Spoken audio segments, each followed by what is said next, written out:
BRS హయాంలో అడవులు మాయం. రాష్ట్రంలో ప్రస్తుతం రాజకీయ పర్యావరణ ప్రేమికులు పుట్టుకొచ్చారు. అదేంటి ఇలా అన్నాను అనుకుంటున్నారా? అయితే ఈ స్టోరీ వినేయండి. రాష్ట్రంలో ప్రస్తుతం ప్రజాపాలన నడుస్తుంది. రేవంత్ రెడ్డి పాలనలో ఎన్నో అభివృద్ధి పనులు జరుగుతున్నాయి. ప్రపంచం మొత్తం తెలంగాణ వైపే చూస్తుంది.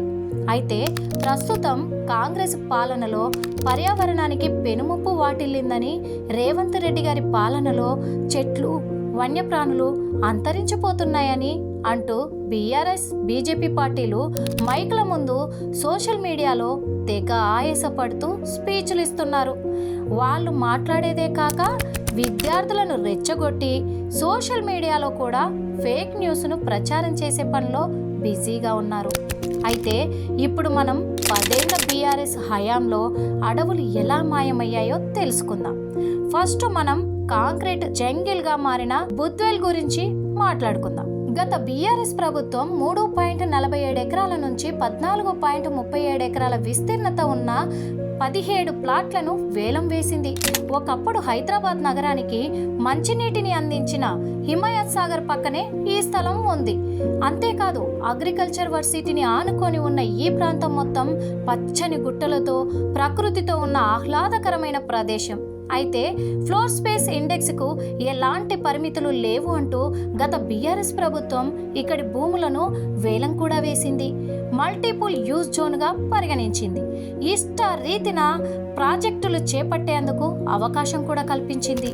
ఎలాంటి రీక్లాసిఫికేషన్ ఆఫ్ ల్యాండ్ యూజ్ అవసరం లేకుండానే కమర్షియల్, రెసిడెన్షియల్, రీటైల్, ఎంటర్టైన్మెంట్ వంటివి ఏర్పాట్లు చేసుకునేందుకు వెసులుబాటుగా కూడా కల్పించింది. దీంతో ఈ ప్రాంతము కాంక్రీట్ జంగిల్గా మారింది కూడా అని చెప్పుకోవచ్చు. అంతటితో ఆగారా? లేదు. బుద్వేల్లోని 300 ఎకరాలలో 100 ఎకరాలను 2 ఏళ్ల క్రితం కేసీఆర్ అమ్ముకున్నాడు. అప్పట్లో ఎకరం ధర కూడా 41 కోట్లకు పైగా ఉంది.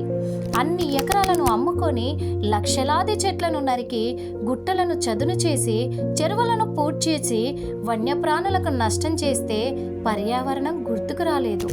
ఇక కోకాపేటలోని భూముల గురించి చెప్పాల్సిన అవసరమే లేదు.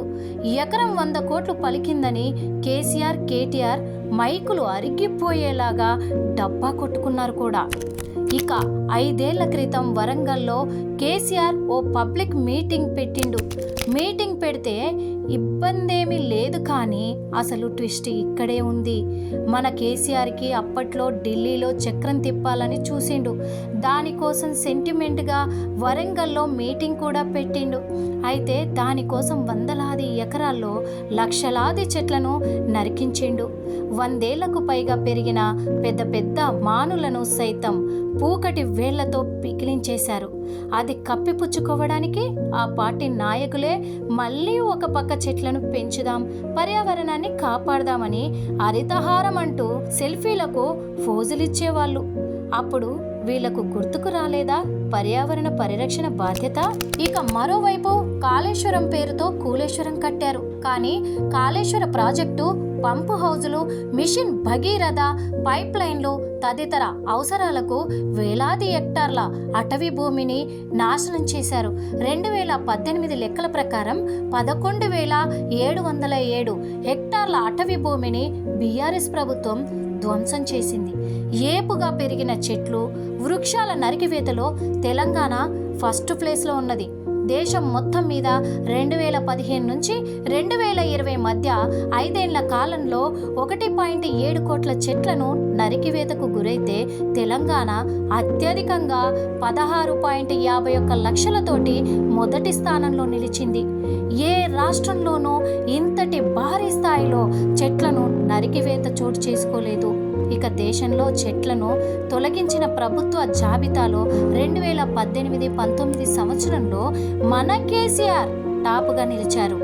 గరిష్టంగా 2016-17 నుంచి 2018-19 మధ్య కాలంలో 12.12 లక్షల చెట్లను నరికినట్లు కేంద్ర పర్యావరణ మంత్రిత్వ శాఖ అప్పట్లో వెల్లడించింది కూడా. ఇప్పుడు చెప్పండి, బీఆర్ఎస్ పర్యావరణ ప్రేమికులారా, పర్యావరణాన్ని నాశనం చేసింది ఎవరు? బీఆర్ఎస్ ప్రభుత్వమా లేక కాంగ్రెస్ ప్రభుత్వమా?